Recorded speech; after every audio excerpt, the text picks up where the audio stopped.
Selalunya orang nak tahu apakah doa ataupun ayat untuk melindungi diri, doa ataupun ayat untuk fokus kepada diri sendiri.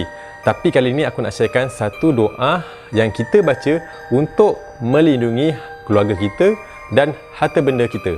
Okey, ada kisah yang menakjubkan di sebaliknya doa ini. Kisah ini berlaku pada zaman Saidina Umar. Waktu tu ramai orang menghadap Saidina Umar, macam kecoh lah, sebab ada seorang lelaki ni dia menjulang bayi anak dia sendiri, kerana anak dia sendiri tu dia ambil dari kubur dan masih hidup. Jadi lelaki ni dia pun menceritakan apa yang berlaku sebelum itu. Satu hari lelaki ni dia terpaksa meninggalkan isteri dia, dan di dalam perut isteri dia tu ada baby.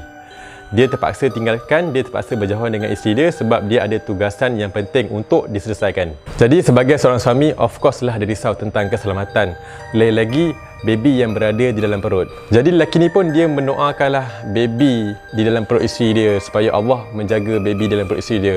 Selesai dia berdoa, dia pun meninggalkan isteri dia bersama dengan anak yang berada di dalam perut. Lepas beberapa hari selepas selesai melaksanakan tugas, dia pun pulang ke rumah. Ketika itu dia sampai ke rumah pada waktu malam. Bila dia sampai kat rumah je, orang ramai datang kat dia, orang ramai kata apa? Isteri dan anak kau dah meninggal ketika bersalin. Jadi dia teringatlah yang dia pernah berdoakan supaya Allah jaga anak di dalam perut itu. Dia pun pergi ke kubur isteri dia. Sampai ke kubur, kubur itu terbuka sendiri dan ada tangan yang keluar menghulurkan anak yang berada di dalam perut isteri itu. Apa yang menakjubkan, anak itu masih hidup. Bunyi macam tak logik kan? Tetapi itulah kekuasaan Allah.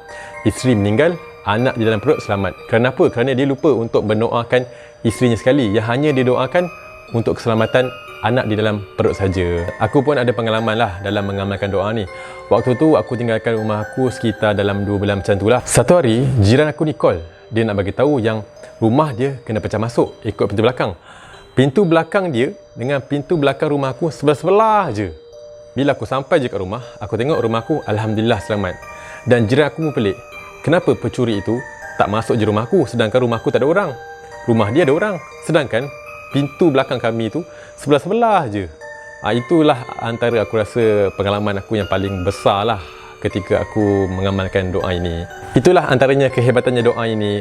Astaudiukumullah allazi la tadi'u wada'ihu. Doa ini juga pernah dibacakan oleh Nabi untuk para sahabat yang hendak bermusafir. Cara nak mengamalkan senang saja. Kita sentuh ataupun kita pegang pada orang, pada barang yang kita hendak doakan itu, dan baca dan tawakallah kepada Allah. Senang saja. Jadi semoga video ini bermanfaat. Sekian, terima kasih.